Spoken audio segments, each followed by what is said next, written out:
जय हिंद दोस्तों। Next IQ education स्वागत करता है आप सभी लोगों का। आशा करती हूँ आप सभी अपनी सफलता के प्रति लगातार समर्पित होकर प्रयासरत होंगे। तो चलिए शुरुआत करते हैं मिशन दृष्टि से। भारतीय स्पेस स्टार्टअप ग्लैक्स आई का पहला उपग्रह मिशन है। इसे 3 मई 2026 को कैलिफोर्निया से लॉन्च किया गया। इसे लॉन्च करने के लिए स्पेसएक्स का फाल्कन 9 रॉकेट का यूज़ किया गया। यह दुनिया का पहला ऑप्टोसार उपग्रह है जिसमें ऑप्टिकल MSI और सिंथेटिक अपर्चर रडार SAR दोनों सेंसर एक ही उपग्रह में लगे हैं। इसे दिन रात और बादलों के बीच भी पृथ्वी की उच्च गुणवत्ता वाली तस्वीरें ली जा सकती है। इसका वजन लगभग 190 किलोग्राम और यह भारत की किसी निजी कंपनी द्वारा निर्मित सबसे बड़ा पृथ्वी अवलोकन अर्थ ऑब्जर्वेशन उपग्रह माना गया। चलिए अब बात करते हैं ऑप्टोसार यानी कि optical plus synthetic aperture radar. यह एक ऐसी तकनीक है जिसमें ऑप्टिकल कैमरा और SAR यानी कि सिंथेटिक अपर्चर रडार दोनों को एक ही उपग्रह से जोड़ा गया है। अब बात करते हैं ऑप्टिकल सेंसर, यह कैसे काम करता है। सामान्य कैमरे की तरह सूर्य के प्रकाश की सहायता से ये तस्वीरें लेता है, रंगीन और स्पष्ट चित्र देता है। रात तथा घने बादलों के दौरान प्रभावी नहीं होता। कौन? Optical sensor. ये रात तथा घने बादलों के दौरान प्रभावी नहीं होता यानी कि ये तस्वीर नहीं ले सकता। वही बात करते हैं SAR यानी कि सिंथेटिक अपर्चर रडार की, तो इसमें रेडियो या माइक्रोवेव तरंगें भेजकर तस्वीर बनाता है। दिन रात बादलों, धुंध और हल्की बारिश में भी ये काम कर सकता है। सतह की संरचना और भू आकृति की जानकारी देता है। इसी तरीके से दोनों को मिलाकर ऑप्टोसार का लाभ कहीं बढ़ जाता है। दोनों तकनीकों की खूबियाँ एक साथ मिल जाती है। यहाँ पर क्या होता है, ऑप्टोसार में दोनों तकनीकों की खूबियाँ एक साथ मिलती है। हर मौसम और हर समय बेहतर पृथ्वी अवलोकन संभव होता है। कृषि, आपदा प्रबंधन, सीमा सुरक्षा, शहरी योजना और पर्यावरण निगरानी में उपयोग होता है। लेकिन ध्यान रहे ये उपग्रह भी भूचुंबकीय शोर तूफान के प्रभाव में आ सकता है। यह भी तो चलिए अब बारी अपने प्रश्नों की। मिशन दृष्टि के संबंध में निम्नलिखित कथनों पर विचार कीजिए। यह भारतीय स्पेस स्टार्टअप ग्लैक्स आई का पहला उपग्रह मिशन है। यह दुनिया का पहला ऑप्टोसार उपग्रह है। इसमें केवल ऑप्टिकल सेंसर का उपयोग किया गया है। तो चलिए हम लोग कि इसमें केवल ऑप्टिकल सेंसर का उपयोग नहीं किया गया है बल्कि इसमें सिंथेटिक अपर्चर रडार भी लगाया गया है। तो हमारा आंसर क्या होगा? केवल 1 और 2। और तूफान वह स्थिति है जब सूर्य से निकलने वाली अत्यधिक ऊर्जावान आवेशित कण यानी कि चार्ज्ड पार्टिकल्स और प्लाज्मा पृथ्वी के चुंबकीय क्षेत्र से टकराते हैं। तो इस टकराव के कारण पृथ्वी के चुंबकीय क्षेत्र में तीव्र अशांति उत्पन्न होती है। इसे ही जियोमैग्नेटिक स्टॉर्म कहते हैं। चलिए अब देखते हैं ये बनता कैसे है। सूर्य पर शक्तिशाली विस्फोट होता है जिसे सोलर फ्लेयर या कोरोनल मास इजेक्शन यानी कि CME कहते हैं। इससे बड़ी मात्रा में आवेशित कण अंतरिक्ष में निकलते हैं। ये कण 1 से 3 दिनों में पृथ्वी तक पहुंच सकते हैं और पृथ्वी के चुंबकीय क्षेत्र से टकराने पर भू चुंबकीय शोर तूफान उत्पन्न करता है। यह पृथ्वी के वायुमंडल पर नहीं बल्कि मुख्य रूप से चुंबकीय क्षेत्र को प्रभावित करता है। क्या चीज को प्रभावित करता है? यह चुंबकीय क्षेत्र को प्रभावित करता है। ध्यान रखिएगा, वायुमंडल को प्रभावित नहीं करता है।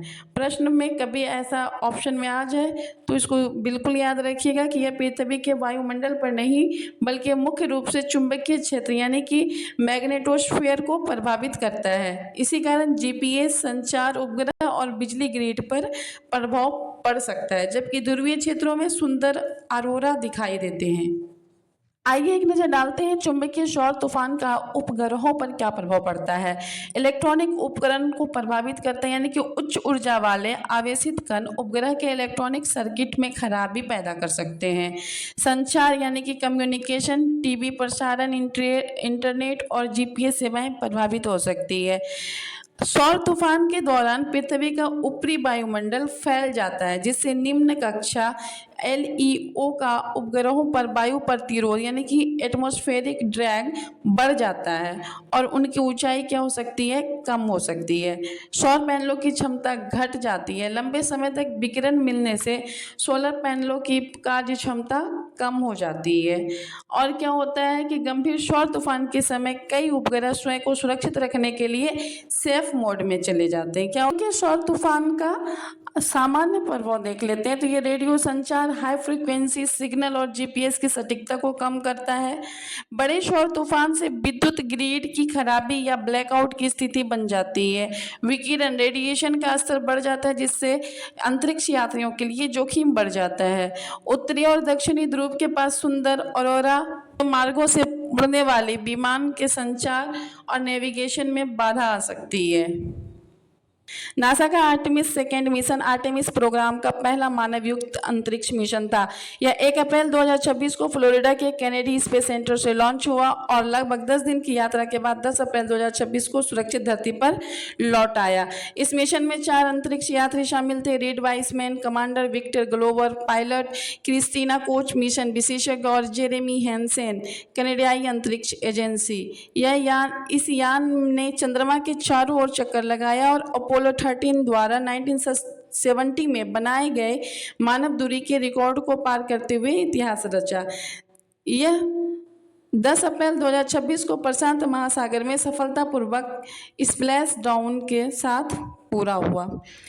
अब इसका उद्देश्य क्या था? SLS space launch system rocket और ओरियन अंतरिक्ष यान की क्षमताओं का पहली बार इंसानों के साथ परीक्षण करना, गहरे अंतरिक्ष का अनुभव, रेडिएशन और माइक्रोग्रेविटी का अंतरिक्ष यात्रियों पर असर देखना, जो भविष्य में चंद्रमा की सतह पर लैंडिंग यानी कि आर्टेमिस 3 और 4 और मंगल ग्रह की यात्रा के लिए जरूरी है। आर्टेमिस 1 नासा के आर्टेमिस कार्यक्रम का पहला मिशन था। यह मानव रहित परीक्षण मिशन था, जिसका उद्देश्य भविष्य में मानवयुक्त मिशनों आर्टेमिस 2 और आर्टेमिस 3 की तैयारी करना था। इसका प्रक्षेपण 16 नवंबर 2022 को लॉन्च वाहन space launch system SLS rocket द्वारा किया गया था। इनके लिए अंतरिक्ष यान ओरियन था। मिशन की अवधि 25 दिन 10 घंटे और इसकी वापसी 11 दिसंबर 2022 को प्रशांत महासागर में सफल स्प्लैश डाउन के तहत हुआ था। इसका मुख्य उद्देश्य ओरियन यान की सुरक्षा का परीक्षण करना था। तो उम्मीद करते हैं अब पहले प्रश्न का उत्तर आपको समझ में आ गया होगा।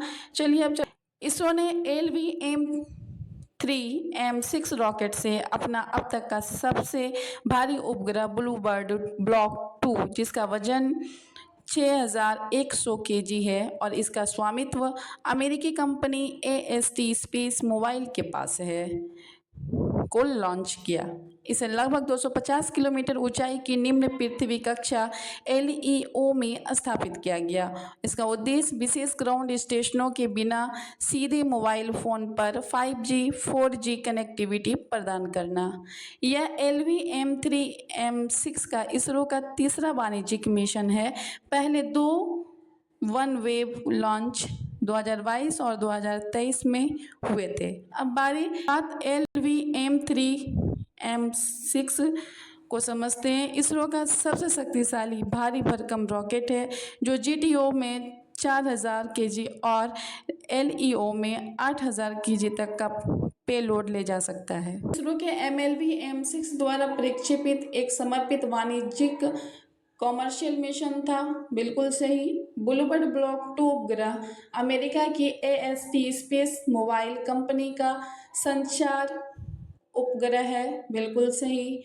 और इसका उद्देश्य सामान्य स्मार्टफोन को सीधे उपग्रह से 4G 5G कनेक्टिविटी प्रदान करना है। तो इसका हम लोग कार्बन स्पॉन्ज को समझते हैं। कार्बन स्पॉन्ज क्या है? यह एक विशेष प्रकार का छिद्रयुक्त यानी कि पोरस पदार्थ होता है, जो हवा या औद्योगिक धुएं से कार्बन डाइऑक्साइड को सोख लेता है। सूक्ष्म छिद्र CO2 अणुओं को अपनी सतह पर पकड़ लेता है। बाद में गर्म करके या दाब बदल करके CO2 को अलग किया जा सकता है।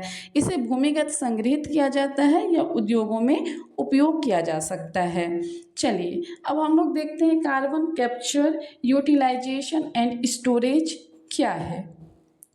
तो कार्बन सोखने वाला ये स्पंज ये सीधे वायुमंडल से कार्बन डाइऑक्साइड को बहुत सस्ते में खींच लेता है, सोख सकता है। इसका उद्देश्य क्या है? CO2 उत्सर्जन को कम करना। पकड़े गए CO2 को उपयोग उद्योग में किया जा सकता है या तो उसे भूमिगत सुरक्षित रखा जा सकता है। इसका सबसे अधिक उपयोग कहाँ होता है?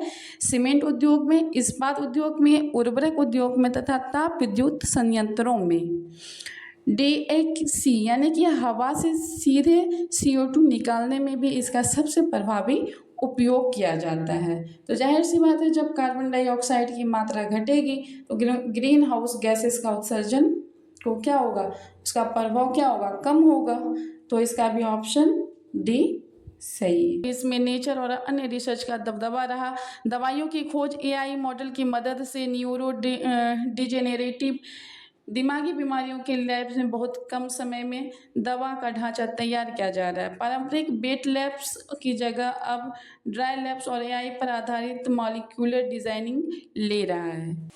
चलिए अब समझते हैं कि न्यूरो डिजेनेरेटिव डिजीज़ क्या होता है। यह ऐसे रोग हैं जिसमें मस्तिष्क और तंत्रिका कोशिकाएं यानी कि न्यूरॉन्स धीरे धीरे क्षतिग्रस्त होकर नष्ट होने लगती है। हाल ही के शोधों में AI आधारित ड्रग डिस्कवरी मॉडल्स का उपयोग करके न्यूरो डिजेनेरेटिव रोगों के लिए नए संभावित दवा अणुओं की पहचान की गई, जिसमें दवा विकास की प्रक्रिया तेज होने की संभावना बढ़ी। AI दवा खोज में वेट लैब ड्राई लैब दोनों की भूमिका आगे। हाल ही में चर्चा में रहा वाकेश्वर तंतलोई तापी क्षेत्र किस कारण से महत्वपूर्ण है।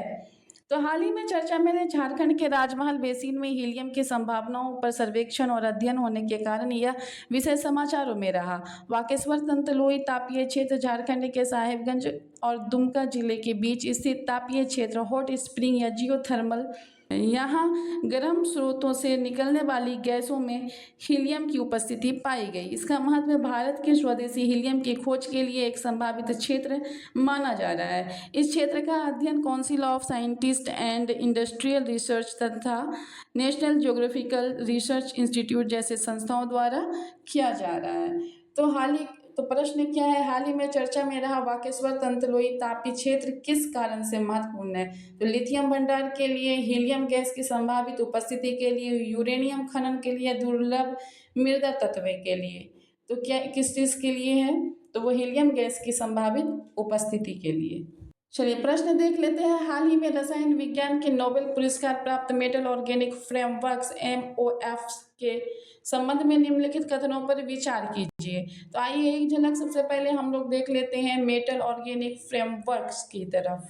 ऑर्गेनिक फ्रेमवर्क यानी कि MOFs हाल ही के वर्षों में बहुत चर्चा में रहे और 2025 का रसायन विज्ञान का नोबेल पुरस्कार इनके विकास के लिए ही दिया गया है। सुसुमु कितागावा जो जापान, रॉबसन ऑस्ट्रेलिया के वैज्ञानिक, एम यागी जो अमेरिका के वैज्ञानिक थे, उन्हें संयुक्त रूप से दिया गया।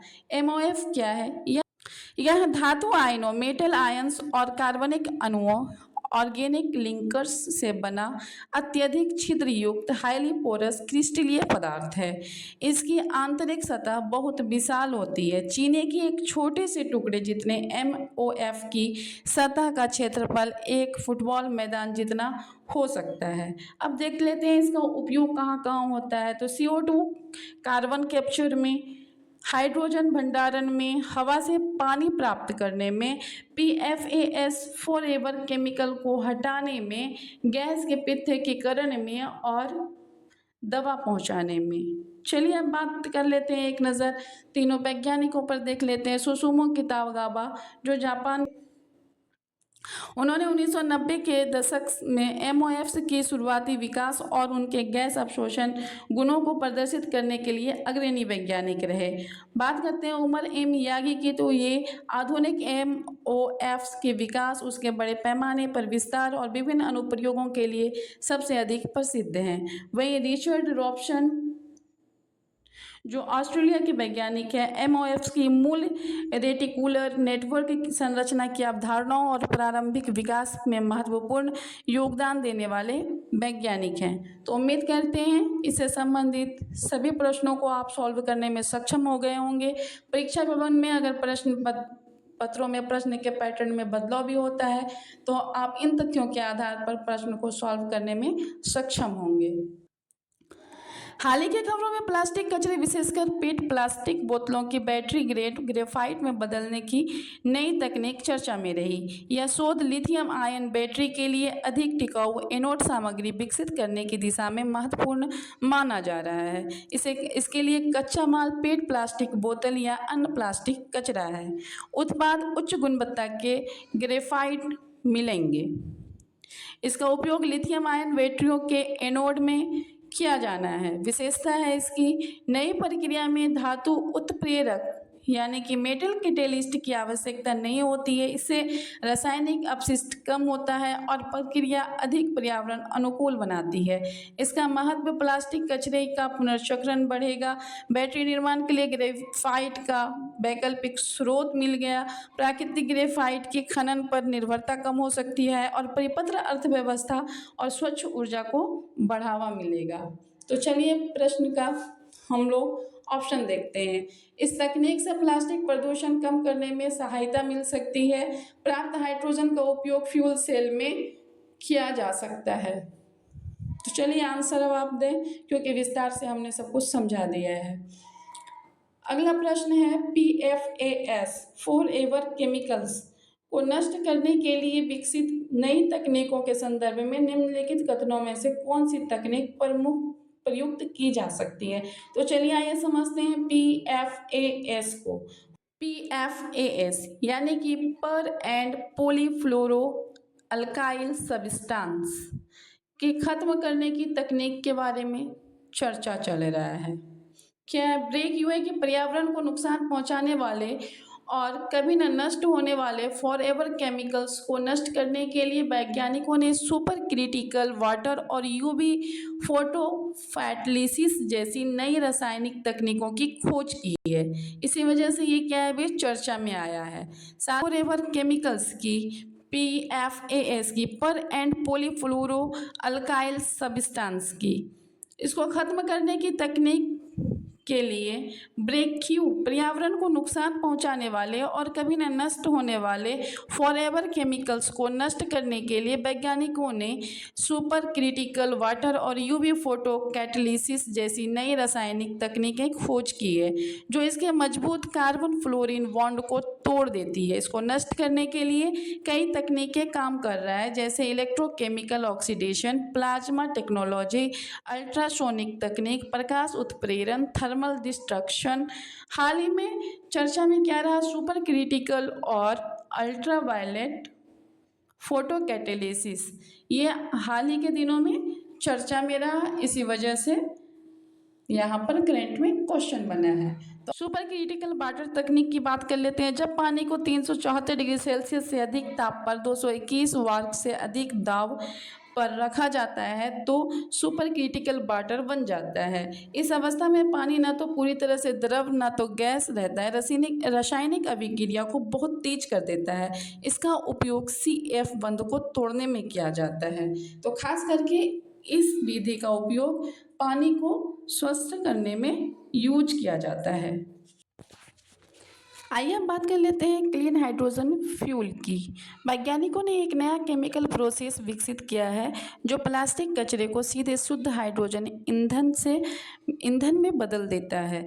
इस तकनीक की मदद से बिना छांटे, बिना शॉर्ट किए मिक्स प्लास्टिक को भी सीधे साफ ईंधन में बदला जा सकता है। प्लास्टिक के कचरे को रासायनिक उत्प्रेरक प्रक्रिया में तोड़ करके हाइड्रोजन गैस बनाई जाती है। अब ये कैसे बनता है, प्लास्टिक के उच्च ताप पर गर्म किया जाता है और